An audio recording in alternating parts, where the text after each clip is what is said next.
Chris Sewall here, baseball card collector, investor, dealer, in that order. Welcome everyone. Question and answer time. Thank you everyone for all the great questions. Let's jump right in. I had to split this into 3 videos as there were a lot of them. But yeah, here's part 1. First question is from Dan Talski, 8105, who wrote, in your graded card reveal videos, you put estimated selling prices in the financial breakdowns. How do you come up with these estimates? Do they normally sell at these prices? Have you ever been completely off? So I'm basically just looking at completed sales, eBay completed sales. I'm going to use vintagecardprices.com to see completed sales of auction houses, and 130point.com is a great resource for this, a couple other websites. But yeah, just recent completed sales of the card in the same grade is all I'm doing to estimate what a card will sell for today. And yeah, for the most part, that works. I mean, there's times now and then when it turns out to be off for any number of reasons. And yeah, there's been examples where I've been way off, or examples where there are no completed sales, so you're just guessing and my guess is off. But for the most part, that'll get the job done. William Scott asked, how do you decide which cards to auction and which cards to buy it now? If you buy it now, how do you set the asking price and do you take offers? So I exclusively do buy it nows, at least on eBay. I'll sometimes auction things through auction houses, but on eBay, I only do buy it nows. I never auction anything on eBay. Nothing wrong with auctioning things on eBay. I know a lot of sellers who do it very, very successfully. But you sort of have to be on top of things a little bit more. In general, you know, and with auctions, you'll move your stuff a lot quicker, which is a huge benefit.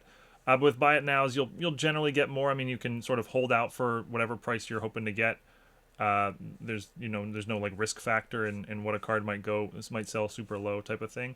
And you know, I'm not in a position where I need to move stuff quickly, so I tend to use buy it nows and hold out for my price. The way I price things is, you know, I tend to just price things a little bit over what I expect to be able to get for it, and I'll take offers down to what I do expect to get for it. So that way, I'll either get what I'm hoping to get, or maybe a little bit more, if in certain situations. So I always accept offers on all my listings on eBay.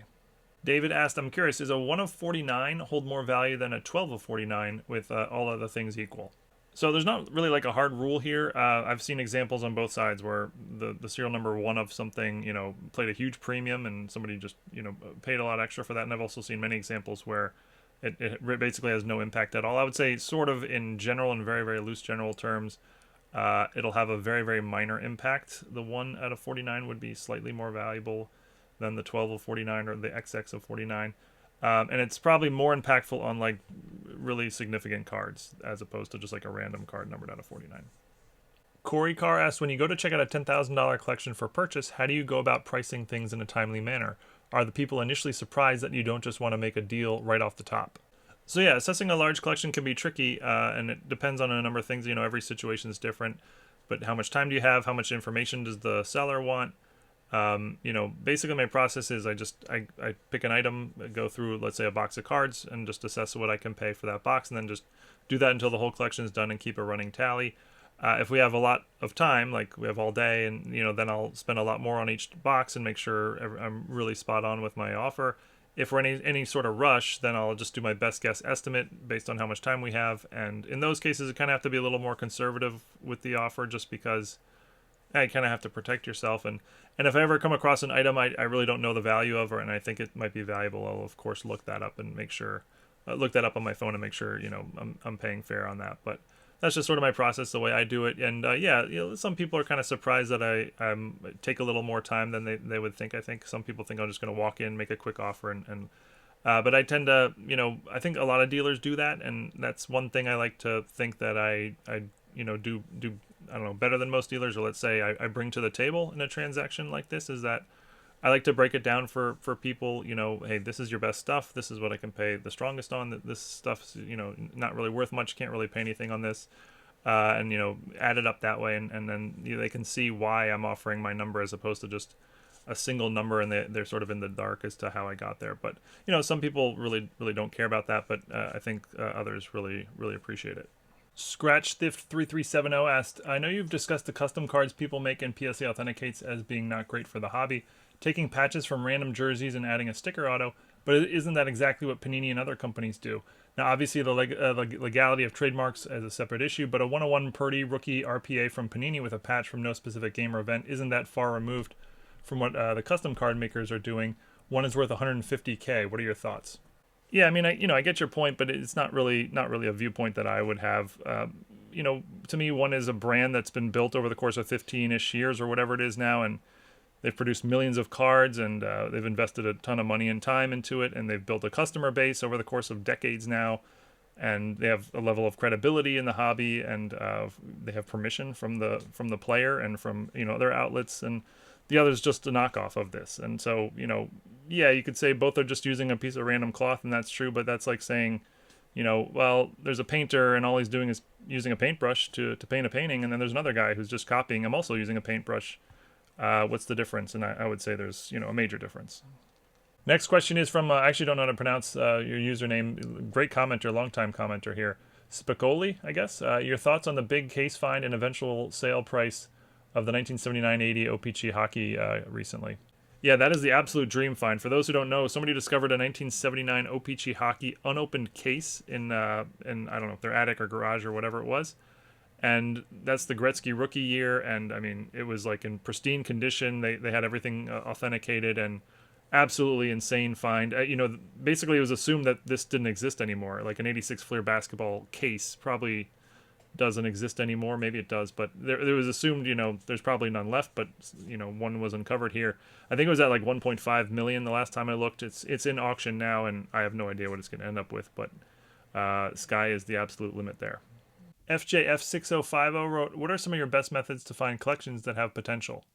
So most of the collections I buy today are through word of mouth, and it took a really long time to build up to that. Early on, it's hard finding collections to buy. It's sort of a hustle, or it was for me anyway. I looked a lot on Facebook and Craigslist, and these weren't great results, but every once in a while you'd find something. And I went to card shows and estate sales and yard sales and things like this. Same thing. Any one of these is not a particularly good result overall, but most important is just sort of get your name out there. If that's something you want to do regularly, buy collections, get your name out there, get people in the local area knowing that you're somebody who buys collections. So just the more people who know that, the more likely somebody will get a collection that they'll afford to you, and it can sort of snowball from there. Into Rock 275 asked, I know someone that has between 100 and 125 Sean Casey cards, all serial numbered 21 out of X, etc., which is his jersey number. He's thinking about selling, but doesn't know if it's best to sell individually or as a group. What's your assessment? I'm sure professional players have bought cards, and he's thinking about contacting Mr. Casey directly to see if he might be interested. That's interesting. It sounds like a very impressive and unique collection. Unfortunately, there's probably not much of a market for it. I mean, there's not a lot of Sean Casey collectors out there. So there may be, though. I would say I'm not really sure, but I would say your best bet would to be try to sell it as a collection and see if you can get lucky and find, a Sean Casey super collector who would just love that stuff. And yeah, reaching out to Sean Casey himself, if that's possible, is worth a shot, I would say. But I would give that a try. And if you get no takers, then maybe consider splitting it up and selling individually. Will Greer Investor asked, why do you think the 1948 Leaf Babe Ruth cards are so valuable? I obviously understand why cards from his playing days sell for thousands. Is it because he passed away in 1948? To me, it would make more financial sense to buy a card from him from the early 1960s. It's a good question. It's really just a supply and demand thing. There's a lot more demand for a 48 Leaf Babe Ruth than a 60s Ruth, let's say. It's 15 years earlier. The 48 Leaf set's a really significant set historically. One of the first post-war sets. It's got the Jackie Robinson rookie, a Satchel Paige rookie, a lot of key important rookie cards, and so a lot of people like that set, so a lot of demand for it. And at the same time, the supply is a whole lot less. If you just 48 Leaf is one of the rarest sort of standard post-war sets there is.